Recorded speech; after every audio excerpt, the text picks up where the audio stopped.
gracias. Bueno, pues muchas gracias por invitarme a esta reunión tan interesante y tan multidisciplinar. He reorientado un poquito la charla porque el título previo era un poquito estrecho y voy a hablar un poquito de los claroscuros en el conocimiento de esta enfermedad, ¿no? La he retitulado Lagunas, paradojas y contradicciones en neuropatía óptica de Leber. Voy a comenzar haciendo un pequeño repaso histórico. La enfermedad la describe von Graf en el año 1858, aunque recibe su nombre en honor de Theodor Leber, que publica la primera serie de 15 pacientes. Durante muchos años hay silencio bibliográfico, casi no se publica nada durante muchísimas décadas. Y de nuevo en 1988 la enfermedad vuelve a cobrar protagonismo cuando Wallace, y aquí encontramos la primera foto en color, describe la mutación mitocondrial asociada a la enfermedad, ¿no? Desde entonces pues, conocemos un poquito mejor la enfermedad porque se han descrito nuevas mutaciones, nuevos fenotipos, comprendemos un poquito mejor la patogenia, aunque por desgracia hoy por hoy todavía no disponemos de un tratamiento curativo. Bueno, pues el artículo de Wallace fue revolucionario, no solo desde el punto de vista médico, ¿no? Sobrepasa un poquito las fronteras de lo puramente médico, ¿no? Porque ha permitido comprender también, por ejemplo, mejor las migraciones humanas, ¿no? Y esta es una enfermedad rara, o más que rara, ultra rara, ¿no? La definición de enfermedad rara cambia según en los distintos países, ¿no? En Europa solo la enfermedad rara cuando la prevalencia está por debajo de 1,2000, según tengo entendido, ¿no? Y esta enfermedad con una prevalencia de 1,40.000, 1,50.000 es una enfermedad más ultra rara que rara, y aún así se publica muchísimo. En PubMed hay 1.200 artículos indexados que llevan en su título Neuropatía óptica hereditaria de Leber, unos casi 600 en los últimos 5 años, ¿no? Así que si calculamos un índice que ponga en correlación la rareza de la enfermedad con el interés académico que suscita, esta enfermedad probablemente encabezaría ese ranking, ¿no? Suponiendo una prevalencia de 1,50.000, habría en el mundo unos 150.000 casos de neuropatía óptica de Leber y hay 581 publicaciones en los últimos 5 años. Así que eso supone que hay unas 387 publicaciones por cada 100.000 enfermos en el mundo, ¿no? Esta es una cifra altísima, por ejemplo, si la comparamos con el número de publicaciones con el ratio publicación-prevalencia en el glaucoma, ¿no? En el caso del glaucoma crónico, una enfermedad que también se publica muchísimo, ese número sería 6, ¿no? Así que se publica ajustado por prevalencia unas 70-80 veces más de Leber que de glaucoma crónico de ángulo abierto, ¿no? ¿Y por qué es una enfermedad que suscita tanto interés tan estudiada? Pues la razón principal es clínica, ¿no? Esta es una causa muy importante de invalidez en gente joven, pero además es académicamente muy interesante porque es la primera enfermedad mitocondrial descrita y porque al afectar de forma selectiva a un tejido o casi selectiva a un tejido se convierte en un modelo muy interesante para ensayar la terapia génica, ¿no? Pero además es una enfermedad muy misteriosa, llena de paradojas, de contradicciones y de lagunas, y por eso nos atrae tanto a los oftalmólogos y a los neurólogos, y en estas paradojas, en estos claroscuros voy a centrar la charla, ¿no? Como ya se ha comentado ya, esta enfermedad está producida por una mutación en el DNA mitocondrial. El DNA mitocondrial es un DNA muy pequeñito, contiene solo 17.000 pares de bases.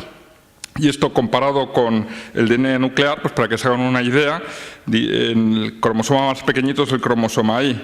Y el cromosoma Y tiene unas 4.000 veces, un contenido genético que es unas 4.000 veces mayor que el del DNA mitocondrial, ¿no? A escala, el DNA mitocondrial sería este circulito pequeñito que aparece en la derecha. Pero aunque es muy pequeñito el DNA mitocondrial, codifica para proteínas muy importantes, ¿no? De hecho, los genes del complejo 1 de la cadena de transporte electrónico están codificados allí. Y este complejo es muy importante porque en él se genera la mayor parte del ATP que produce la mitocondria. Y aquí viene la primera gran paradoja de la neuropatía óptica hereditaria de Leber, y es que cómo es posible que siendo el ATP la moneda universal que se utiliza en los intercambios energéticos, la enfermedad sea, si no monosintomática, por lo menos paucisintomática, produzca síntomas que afectan habitualmente solo a un tejido, ¿no? Bueno, pues voy a hacer un repaso de lo más contradictorio de esta enfermedad utilizando el espectro de la misma, ¿no? En el lado izquierdo aparecen los portadores, ¿no? Que llevan en su DNA mitocondrial esas mutaciones, forman parte de la población general. En un momento dado el portador sufre esa transformación que se denomina conversión y se transforma en enfermo, y en el otro lado del espectro, en el lado derecho, tendrían aquellos pacientes que padecen el Leber Plus, ¿no? Que padecen otra serie de manifestaciones extraoftalmológicas. Vamos a hablar un poquito de los portadores.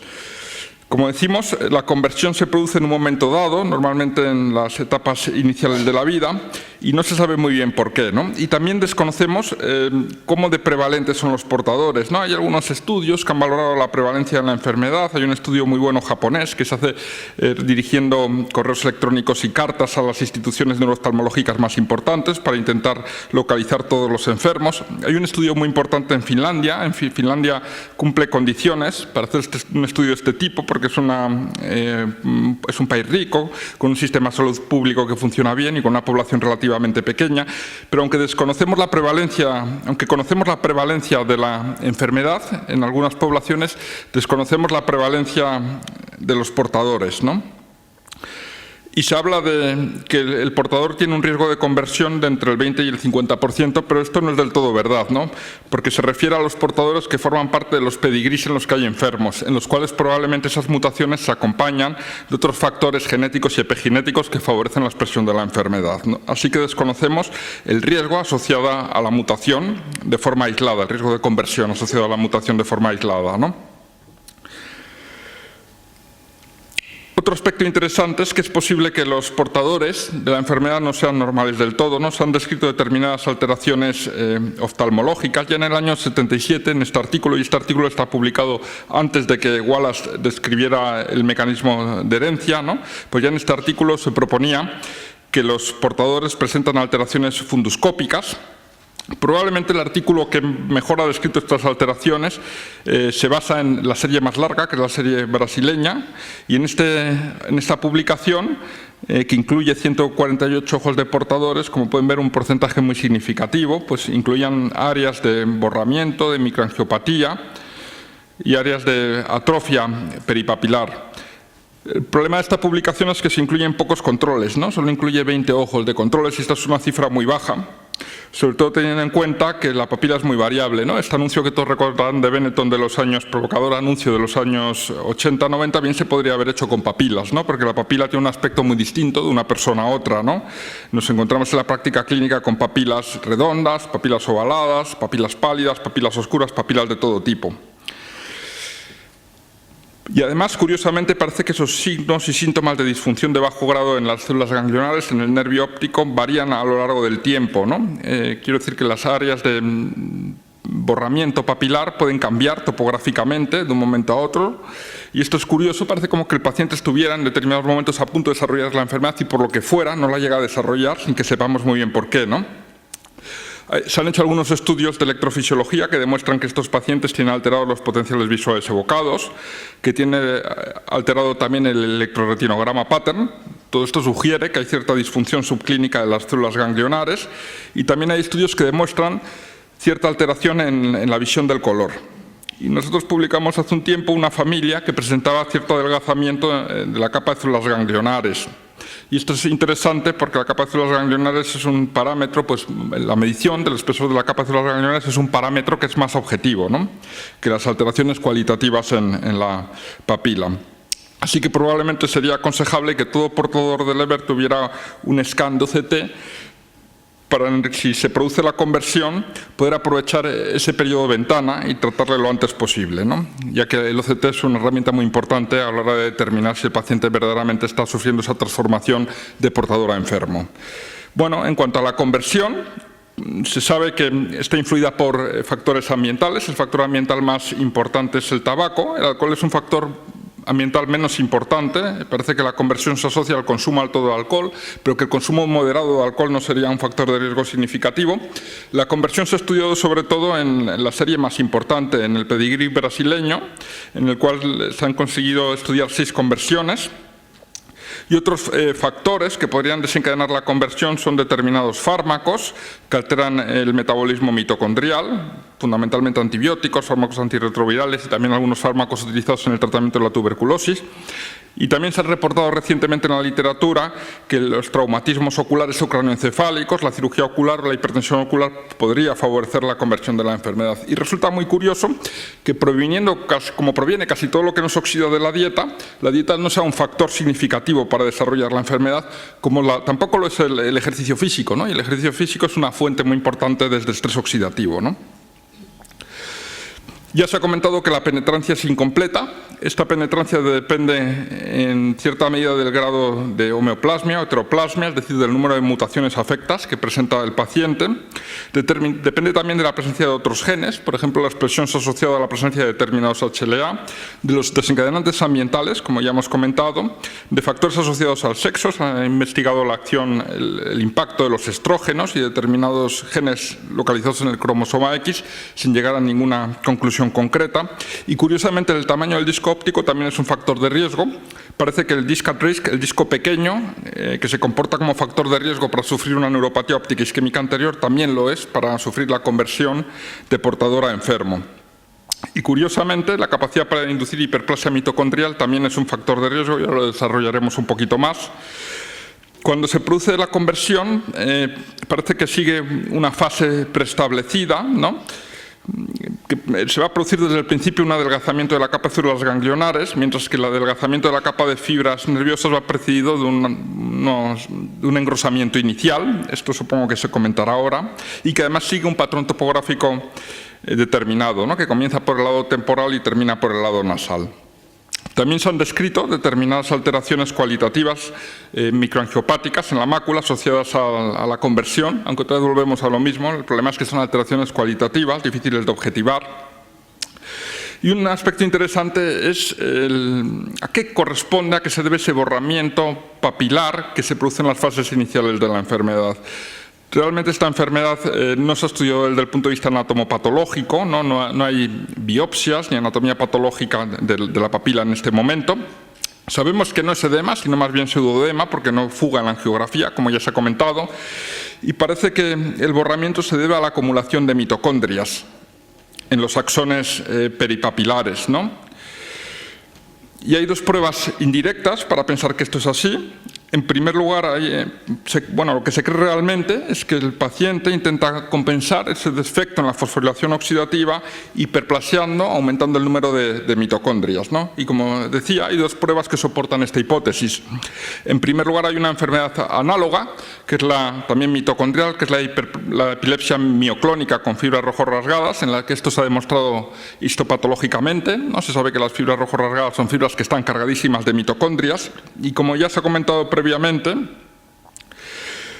hay otra prueba, y es que los carriers presentan un mayor número de copias de DNA mitocondrial que los pacientes afectos, y a su vez estos presentan un mayor número de copias que los sanos, ¿no? De algún modo parece que el conseguir aumentar la expresión de DNA mitocondrial, conseguir aumentar el número de mitocondrias, les protege de pasar del estado de portador al estado de enfermo, ¿no? Que el paciente compensaría ese déficit cualitativo de las mitocondrias aumentando el número de las mismas. Esto está demostrado en sangre periférica.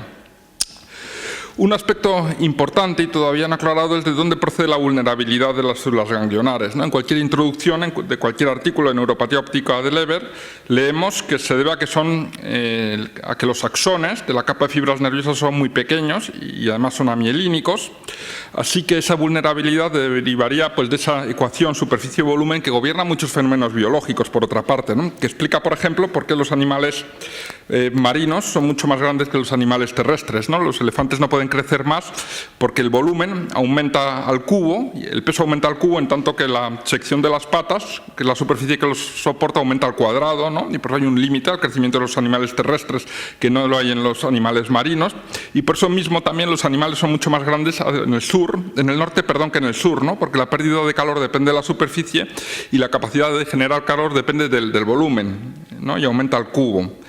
Y de hecho, está estudiado que los animales grandes son metabólicamente mucho más eficientes que los animales pequeños, ¿no? Por ejemplo, un elefante pesa 220.000 veces más que un ratón, pero solo consume 10.000 veces más energía, ¿no? Así que se produce una especie de fenómeno de economía, de macroeconomía de ahorro energético, ¿no? En los animales mayores, y que sería también aplicable a los axones, ¿no? Los axones más grandes tienen una mayor capacidad de generar energía en relación con su superficie que los axones más pequeños, y de eso derivaría su vulnerabilidad. Pero claro, esto es un poco dudoso porque es verdad que inicialmente se afectan los axones de la edad papilomacular, pero muchas veces luego se afectan otros axones también, como vemos en este ejemplo de un paciente nuestro, ¿no?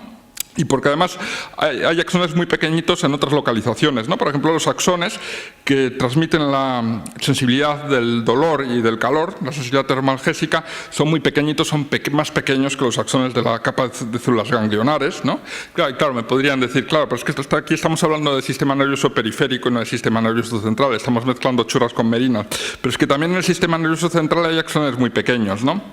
Por ejemplo, en el haz piramidal hay axones que tienen un diámetro similar al de los axones de la capa de fibras nerviosas, ¿no? Y en la sustancia blanca subcortical hay axones incluso más pequeños que los que hay en la capa de fibras nerviosas.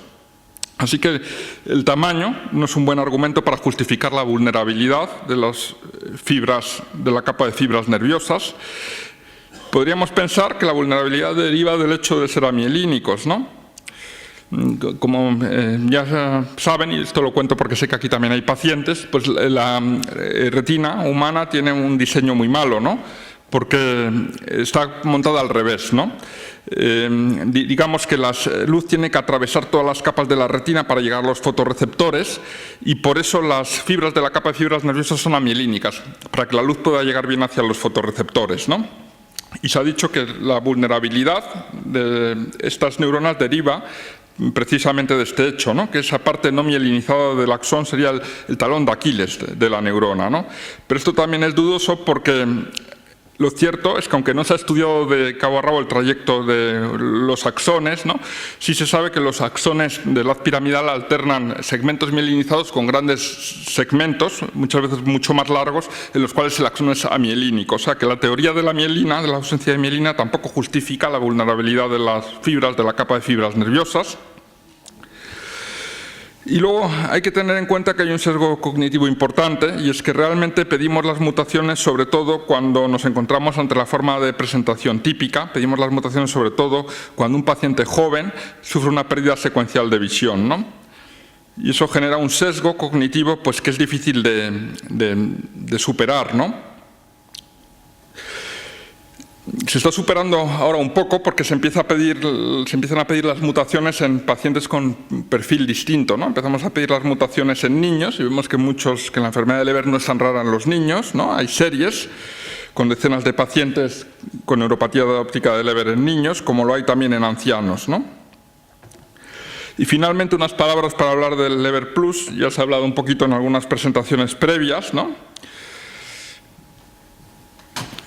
Algunas asociaciones son muy cuestionables, ¿no? Por ejemplo, hay algún artículo que relaciona la neuropatía óptica hereditaria de Leber, que relaciona estas mutaciones con malformaciones cardíacas y cardiovasculares.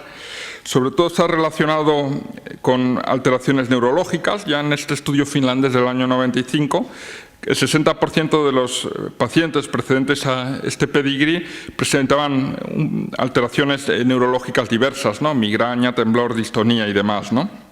Bueno, pues probablemente a medida que empecemos a pedir las mutaciones en pacientes con otras manifestaciones clínicas, descubramos que esa diversidad epidemiológica que está apareciendo aparece también desde el punto de vista clínico, ¿no? Porque es muy difícil entender que una mutación que afecta a la producción de ATP, siendo el ATP la moneda energética universal, produzca una enfermedad tan paucisintomática. Y de hecho empiezan a aparecer casos de pacientes con diversas alteraciones neurológicas sin pérdida visual, que lo que tienen detrás es una mutación de este tipo.